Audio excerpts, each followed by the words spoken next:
taking on a secondary job delivering food late at night seemed like a completely logical decision at the time. I needed the extra income, and I actually enjoyed the quiet solitude of driving through the sleeping city. I had specifically purchased a tiny, heavily used manual transmission hatchback for about €1,500 just for this purpose, entirely wanting to avoid putting any unnecessary wear and heavy mileage on my primary personal vehicle. It was a very simple, mechanical little car, entirely stripped of modern comforts, but it was reliable. The gears shifted with a heavy, satisfying clunk, and the tiny engine hummed loudly into the cabin. It was a freezing, completely miserable Thursday night in late November. A heavy, relentless rain was falling over the city, turning the slick asphalt into a dark mirror that reflected the blurry orange glow of the street lamps. I had been driving for nearly 6 hours straight, my right hand resting heavily on the cold plastic of the manual gear shift, my tired eyes constantly flicking between the dark road ahead and the glowing GPS map on my phone mounted to the dashboard. The city was completely dead, the streets entirely abandoned by rational people who were safely asleep in their warm beds. I was just about to end my long shift and head back to my warm apartment when a final delivery order suddenly popped up on my phone screen. The digital chime echoed sharply in the quiet cabin of the small car. I glanced at the screen and noticed the payout for this specific delivery was unusually high, almost triple the normal rate for a late-night run. The pickup location was a 24-hour diner just down the street, but the drop-off address was located on the absolute farthest, darkest edge of the city limits, out where the dense urban grid slowly dissolved into thick, encroaching forests and isolated patches of old houses. I briefly hesitated, my tired brain calculating the fuel economy of the long trip, knowing my little engine burned exactly 6.7 liters for every 100 kilometers I drove. I decided the extra money was worth the detour. I picked up the heavy paper bag filled with hot food from the tired diner waitress, placed it carefully on the empty passenger seat, and pushed the heavy clutch pedal down, shifting the small car into first gear.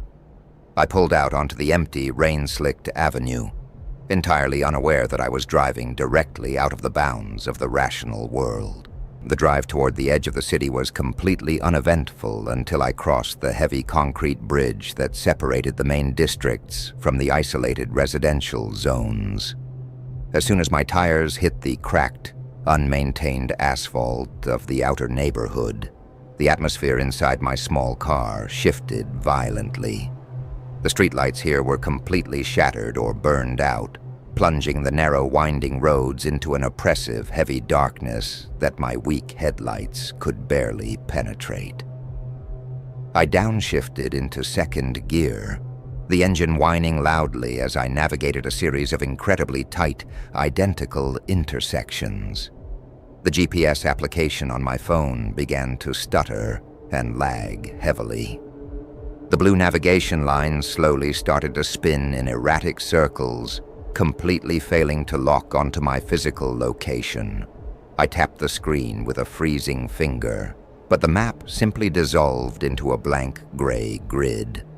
I was entirely alone in a pitch-black labyrinth of towering, silent houses that looked exactly alike, their dark windows staring down at me like empty, hollow eyes.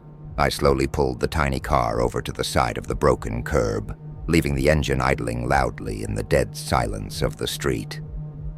I picked up my phone, planning to call the customer and ask for physical directions to their specific house.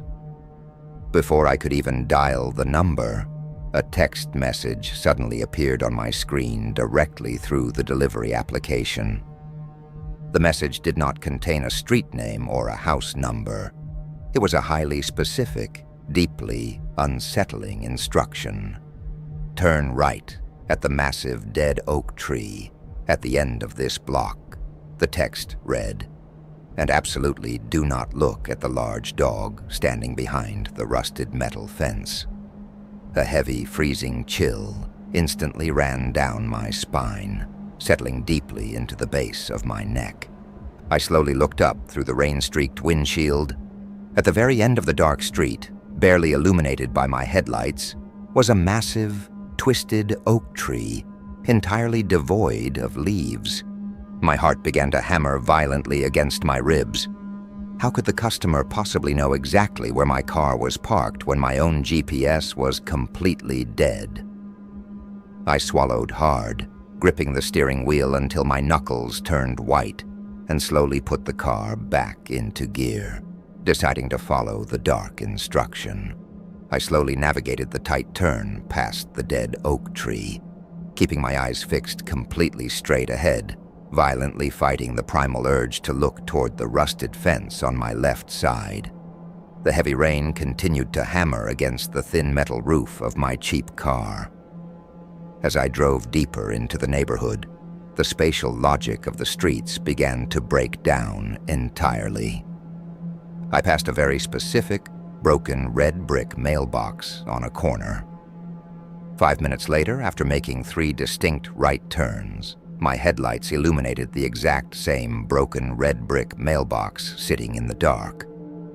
I was driving in a perfect, endless loop, yet the physical road felt completely linear. I downshifted again, my hand shaking violently on the gear stick, the engine roaring in protest. I realized with absolute blinding horror that there were absolutely no cars parked in any of the driveways. There were no trash cans on the curbs.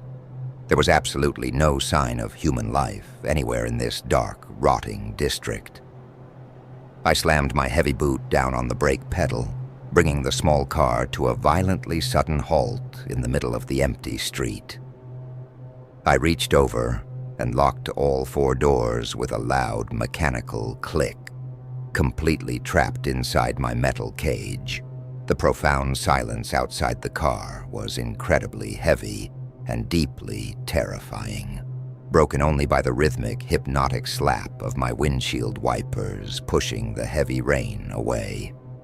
The delivery application on my phone chimed again, slicing violently through the quiet cabin. I looked down at the glowing screen. "You stopped driving," the new message read. "You need to turn the engine off, leave the food on the hood of your car, and walk slowly down the dark alley to your left." My breathing broke down into shallow, ragged gasps.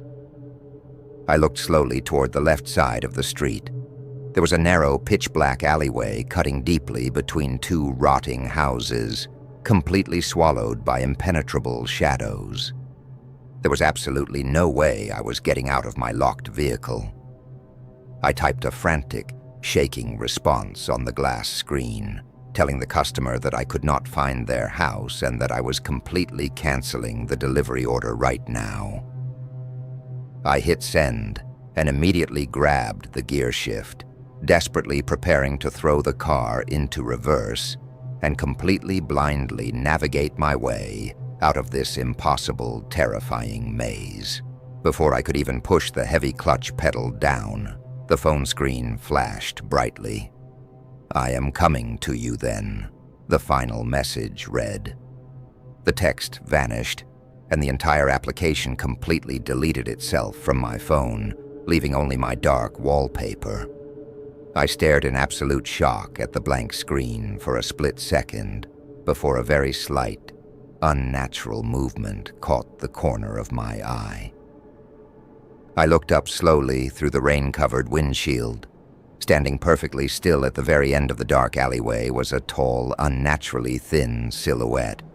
It was completely dark, absorbing the faint light from my headlights. It did not have a recognizable face or any distinct human clothing. It was simply a void of pure blackness, shaped roughly like a person. And then it began to move. It did not walk. It completely lacked the natural rising and falling motion of human footsteps. It simply glided smoothly and silently over the wet asphalt, moving directly toward the front of my idling car with incredible, terrifying speed. Pure, unadulterated panic completely hijacked my nervous system. I violently slammed the gear shift into reverse, the manual transmission grinding with a sickening metallic crunch. I stomped heavily on the gas pedal, and the tiny car lurched backward wildly, the tires spinning and screaming on the wet street. I threw the steering wheel hard to the right, spinning the heavy vehicle around to face the opposite direction. I slammed the gear back into first and floored the accelerator, the small engine screaming in absolute agony as I raced blindly into the darkness. I did not look at the speedometer. I simply drove as fast as the cheap car could physically manage, taking completely random turns at every single intersection, desperately trying to break the invisible loop that held me captive. Every time I checked my rearview mirror, I expected to see the gliding dark silhouette chasing me through the heavy rain. I drove wildly for what felt like hours, my body soaked in cold sweat, the heavy paper bag of food sliding violently across the passenger seat with every sharp turn I took. Eventually, after an agonizing eternity of blind, panicked driving, my headlights finally caught the faint, beautiful orange glow of a working street lamp in the far distance. I raced toward the light, the small car rattling violently, and burst out onto the familiar wide asphalt of the main concrete bridge. I was back in the real city. The GPS application on my phone instantly sprang back to life, cheerfully pinging and displaying my correct location on the brightly colored digital map.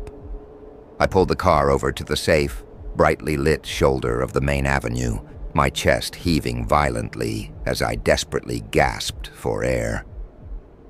I rested my forehead heavily against the cold plastic of the steering wheel, completely exhausted and entirely broken by the psychological terror of the impossible neighborhood. I listened to the steady, comforting hum of passing cars on the avenue, slowly convincing my rational mind that I had simply suffered a massive panic attack brought on by severe sleep deprivation and extreme physical exhaustion. I sat there, shivering in the cold cabin for a long time, slowly regaining control of my breathing. I finally sat up straight, ready to drive the rest of the way home and completely abandon this terrible delivery job forever. I reached over to grab the heavy paper bag of food from the passenger seat, intending to throw it directly into the nearest garbage can. My hand brushed against the thick paper, but it felt completely wrong. The bag was entirely empty, flattened completely against the cheap fabric of the seat. The heavy warm containers of food were completely gone. A massive, paralyzing wave of freezing dread washed entirely over my body as my eyes slowly drifted upward toward the small rectangular rear-view mirror mounted on the windshield. Reflected in the dark glass, sitting perfectly still in the cramped back seat of my tiny car, was the massive, unnatural silhouette of pure, pitch-black void. It leaned slowly toward the space between the front seats, and I could physically feel the freezing, rotten breath of the entity brushing gently against the back of my neck. I did not bother turning the engine off. I threw the heavy car door open and ran blindly into the freezing rain, abandoning the vehicle completely on the side of the road, knowing with absolute certainty that whatever I had picked up in that dark, dead neighborhood was now permanently riding with me.